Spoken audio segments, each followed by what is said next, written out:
Hi, this is Dr. Frederick. Talk about the assignment for this week. In week one, you reported the times for small and large squares. And what I want you to do now is to go back and collect all those times. You can probably do it from the last week's assignment as well, but you should be able to find 11, depending on what class you're in, you should be able to find 10 means of other students and your own mean. So you'll find 11 means altogether. I want you to take the 10 means that you collected that are not your own mean, and I want you to find the mean of those means. Okay, so we're going to find the mean of the means, and just to, we're in module, probably module 9 here. Let me just go back to stuff. Yeah, module 9, single sample z-test chapter. And so we're going to look at a sampling distribution of means, and this is the sort of exercise we do to help us understand what's going on there. We want to find the mean of those 10 means. So let's say this is 10 means that I found. 1, 2, 3, 4.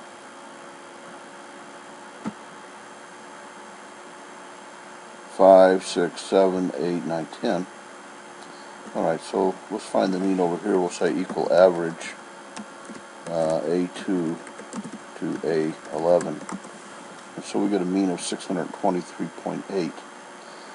Now the next thing I want you to do is to find the standard deviation of those 10 means. Use the standard deviation formula that includes n and not n minus 1. I'm going to tell you, almost every time you use your calculator, you're going to get this n minus 1 formula. We don't want that. We want the actual standard deviation value that's not an estimate of a population from a sample mean. We want to get the actual standard deviation. And, Excel doesn't help you that easily. Alright, so that gives you a variety of standard deviation formulas. And we're going to choose this one. Calculates the standard deviation based on the entire population. Alright. And then we're going to say A2 to A11. Okay, now let's just compare that if we had used a different standard deviation formula, like standard deviation of. So you might think you want to use the sample. Okay, and will the sample be smaller or larger? The sample value is divided by n minus 1, so whenever you divide by a smaller number, you'll get a larger number, right? And that's what happens. So if you're not sure, you can make two values. This will be n, this will be n minus 1. We want the n. And it's confusing to you because they use this word sample and population. Here's the way to remember it. If you want to divide, if you want to just find the standard deviation of these 10 values, you're going to use n. If you want to find the standard deviation of these values to estimate the population they came from, that's n minus 1. Now let's don't have our decimals go way out this far. So we'll take this whole column, we'll format the cells, we'll look at the numbers, and we'll say just make one decimal point, okay? That's better. We don't need these long decimal values. They don't mean anything at all. Okay, so now we want to find the standard error of the mean. And this is an essential statistic. It's what we use. This is the whole purpose of studying statistics, is to find a value like this that helps us estimate what the population value looks like. So how do we find the standard error of the mean? Well, the standard error of the mean is this value here, S sub mean. Okay, and it's gotten by taking the standard deviation that we found here in part 2 using n, and then we divide by the square root of n. What is the standard error of the mean? It is the standard deviation of the mean distribution, or the distribution of mean values. It's hard to understand. You have to read some of this stuff to get a context for understanding it, but basically I'm giving you a perfect example. We have a number of students in this class. Every one of them generated a mean. The distribution, or the array of mean values that each of you reported, is the distribution of means. And the mean of those values is the mean of means. The standard deviation of that distribution is the standard error of the mean. Okay? I'm sorry, well, the standard error of the mean is the standard deviation divided by the square root of n. So let's find that. So we're just going to say equals this value, and we're going to divide by square root of 10. Okay. So that's our standard error of the mean. Now, what we're going to say is this. We can figure out where most student means should fall if we take this value for the mean, okay, and we add, let's just subtract first. We're going to subtract some multiplier, and I'll just tell you what it's going to be, 1.96 times this value.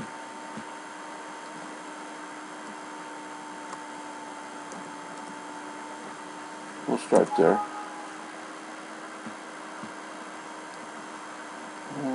Probably wants me to use parentheses. Let's see.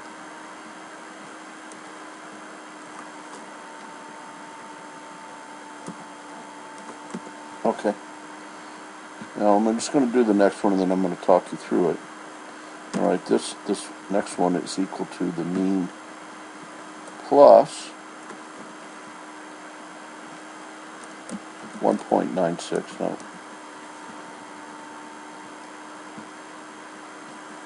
Plus 1.96 times this value.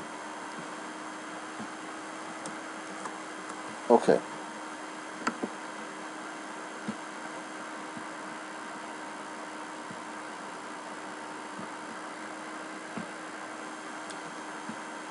And we'll call this the 95% confidence interval. And what we did is we took our mean value and we subtracted something from it and we added something to it. And what we say is we're 95%, well, I'm not saying this correctly, but close enough for this class. I'm 95% confident that any student's value will be between these two values. Now, the last thing I want you to do is to take your own value, my mean, report it here, and then you just decide if you're in this interval or not. Yes, I am. Okay. So let's go talk about this for a second. If we take a normal distribution and we say I want to find 95% of the area of this normal distribution symmetrical around the mean of 0. Here, the shaded area here is 95% of the area under the normal curve. I can find the z-scores that go with that. The z-scores are negative 1.96 and positive 1.96. So between negative 1.96 and 1.96 is 95% of the distribution. So if I want to find a 95% confidence interval, I'm going to put my mean in here, or whatever it is. Okay, let's go back and find that. My mean was 623.8. 623.8. And my standard deviation is the standard error of the mean, is 52.4. Okay. Then I want to find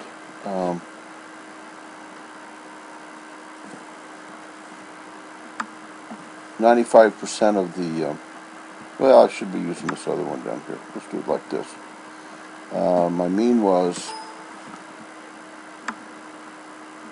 623.8, 623.8, and my standard deviation is 52.4. That's my standard error of the mean. And I want to find 95%. and 5 between. Okay, so then it shows me, okay, if your mean is 623.8 and your standard error of the mean or your standard deviation is 52.4, and you want to find 95% of the normal curve there, then it's going to be somewhere between 520 and 728. Let's just compare that. Yeah, about 520, 728, something like that. And here's what we're saying is we're 95% sure that a student's value will come in here. I made up mine here, 677. And so that's in there, yes. What if your value is 800? Well, you're outside. And so what we would say is you're different. You're different than the other students that we evaluated. What if your value is 466? You're different. It's unusual. Your score's unusual when compared to your colleagues. You're somehow not falling towards the expected value of 628 or 623. You're outside of that range. And so if you fall outside the range, I say, why? What's a potential explanation? Why are you unusually slow? Why are you unusually fast? If your value falls inside, why? You're not significantly different than your classmates in this little exercise that we did. So here's the point of the exercise. The point of the exercise is to help you see that in a distribution, scores tend to fall towards some mean value. They don't tend to fall away from that. And what is away? Away is determined by the standard deviation of that distribution, which is the standard error of the mean, and you can figure out what that should be. Now, the 1.96 that I used here is a standard value. Okay, I said, okay, subtract 1.96 times the standard error of the mean, add 1.96 times the standard error of the mean. If I wanted to get a 90% confidence interval, I would do something like this. And if I wanted to be less confident, then my interval would get smaller. If I wanted to be more confident, I think like 2.38, I think is the value. Don't hold me to it. Okay? Then my interval will get much larger if I wanted to be more confident. Okay? So that would be for 99%. Okay, so do that and ask questions and ask the instructor discussion board if you have any.